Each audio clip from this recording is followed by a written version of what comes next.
গ্রাম থেকে 3 গ্রাম পর। আমি, কালাম, নাজমুল ও নাজমুলের মা মাগরিবের সময় রওনা দেই। সেখানে পৌঁছে দাফন কার্য সম্পন্ন করতে করতে প্রায় 10:30টার মতো বেজে যায়। তারপর তার খালাকে সান্ত্বনা দিয়ে আমরা বাসায় ফেরার সিদ্ধান্ত নেই। নাজমুলের খালার মনের অবস্থা দেখে আমরা আমাদের চাচিকে অর্থাৎ নাজমুলের মাকে সেখানে রেখেই রাত 11টা নাগাদ আমি, কালাম ও নাজমুল রওনা দেই। সেই সময় রাত 11টা মানে অনেক রাত, তার উপর সেটা ছিল গ্রাম, কোনো গাড়ি পাওয়া যায় না, সেটা সম্ভবও ছিল না। তাই আমরা হাঁটতে শুরু করি। সোজা পথে পৌঁছাতে অনেক সময় লাগবে বলে আমরা বিলের মধ্যে আইলের রাস্তা দিয়ে শর্টকাটে যাওয়ার সিদ্ধান্ত নেই।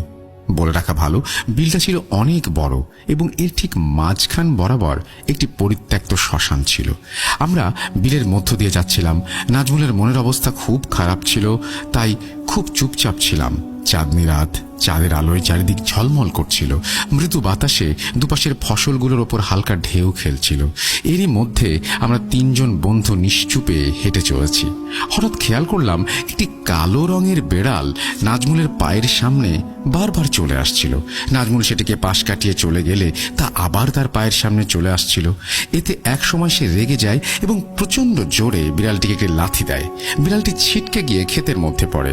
কালাম বলল, রাতে কোনো প্রাণীকে আঘাত করা উচিত না, জানিস না? নাজমুল বলল, ওসব কিছু না।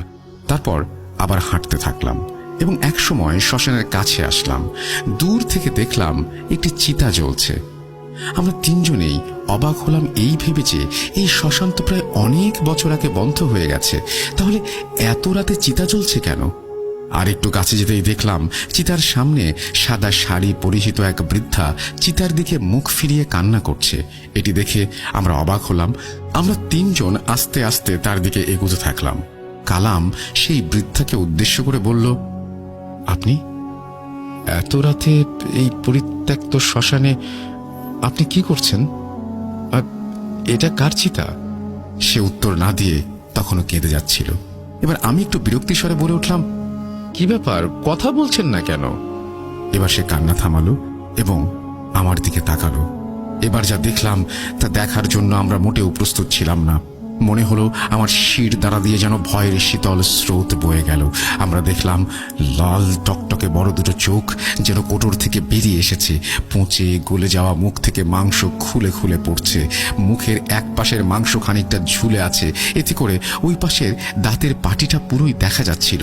পচা গলা মাংসের খসে যাওয়া অংশে বিশ্রী কালো দাঁতগুলো চাঁদের আলোয় আরো বিভৎস দেখাচ্ছিল। সে নারী পুরুষ মিলিত কণ্ঠে বলল, চিতা জ্বালছে।